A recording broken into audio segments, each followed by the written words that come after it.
So there was a story told at a House Judiciary Committee meeting yesterday that I think everyone needs to hear, and you've probably heard me mention it a time or two.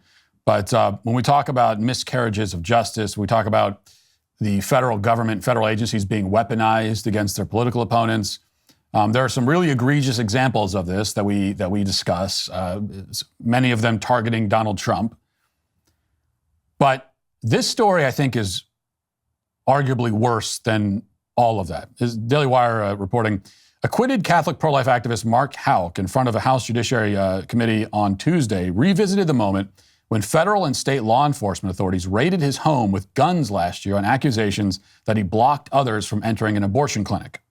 Houck, who leads a nonprofit group that counsels women outside of abortion clinics in Philadelphia, testified in front of the subcommittee members during a hearing to revisit the implications of the FACE Act, which is a federal law prohibiting people from blocking others from entering abortion clinics, and also to examine recent attacks on pregnancy centers, pro-life facilities, and the Biden administration's use of the federal statute. Now, Houck was acquitted in January after federal authorities threatened him with 11 years in prison for allegedly violating the FACE Act, a federal crime making it illegal to injure, intimidate, or interfere with anyone due to their status as a reproductive health care provider. Months before a jury acquitted the pro-life activist, FBI agents and 15 vehicles raided his residence, quickly surrounded the house, began pounding on the door and demanding they open up. Rather than reading more from this, let's listen to this testimony. And I want to start with this, which is Houck describing the incident outside of the abortion facility, the abortion clinic, the abortuary, as he calls it, which I think that's the best term for it. So describing the incident that eventually led to 15 FBI vehicles pulling up on his property, guns drawn, dragged out of the house, early in the morning. But here is what actually happened. Listen. I want to bring you to October 13th, 2021, where I was with my son, 12-year-old son, praying in front of an abortuary in Philadelphia. On that day, a couple women walked out of the facility. I began to offer them literature, as I always do, with compassion, love, and great respect.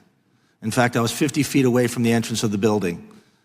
I proceeded to walk with those women across the street, making me about 100 feet away from the entrance to the building, to a crisis pregnancy center, pregnancy resource center, which is about 6 feet away from me.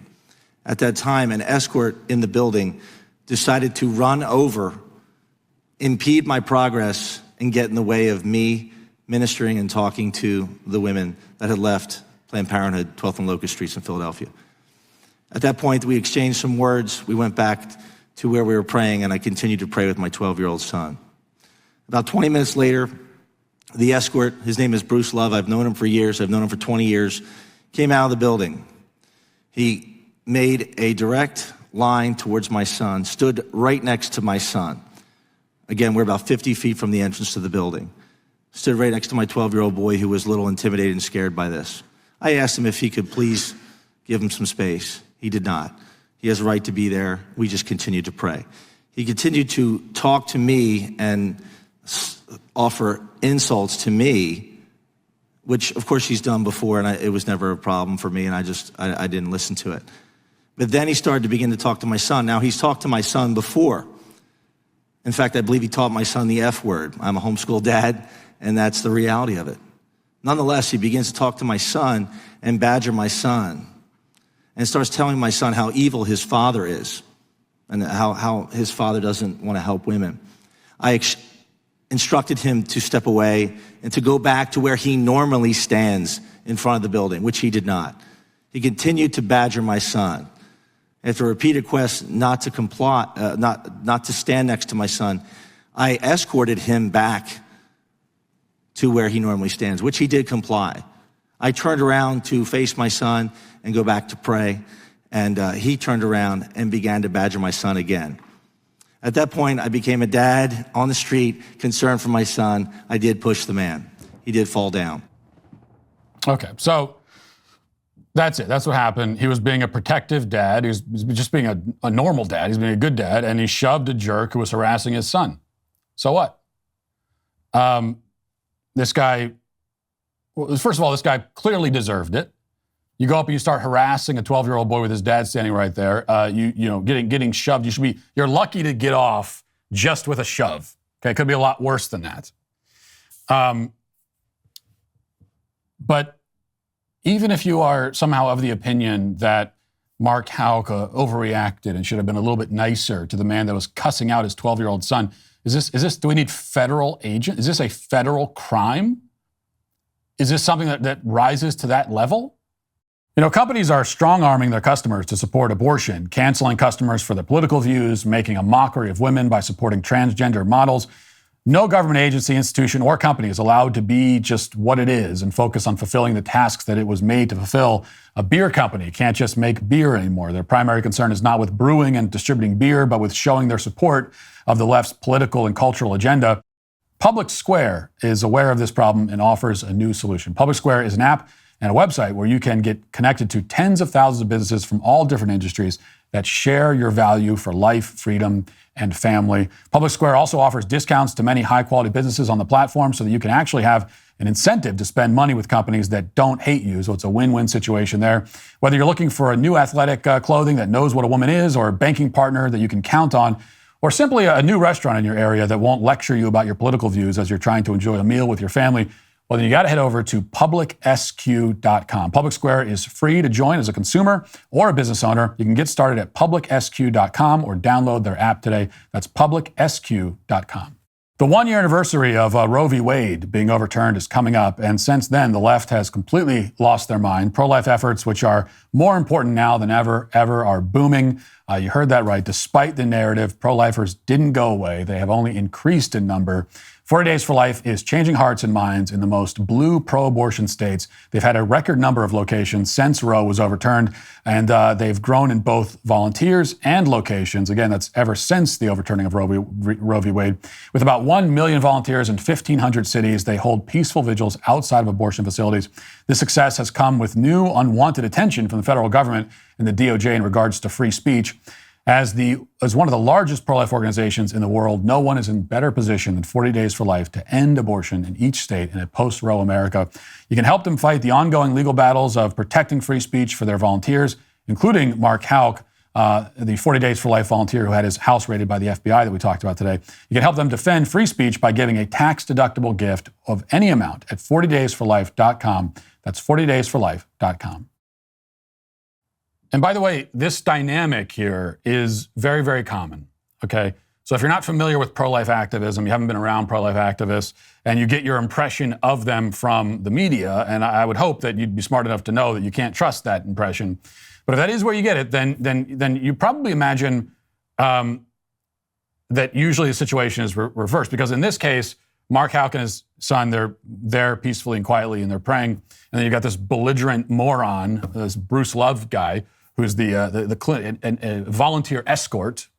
And what that means is that his whole job that many of these people do for free is they go up and they show up on Saturday mornings and early mornings at abortion clinics, and they escort women into the abortion clinic. And their whole job is to make sure that those women are not exposed to any kind of literature or any conversations or any information that will tell them more about what they're going to do. Because that's all that, on the other end, we have the sidewalk counselors, pro-life sidewalk counselors.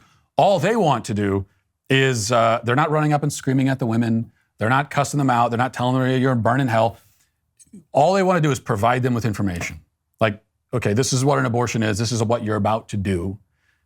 Here's information about that, and there are other options.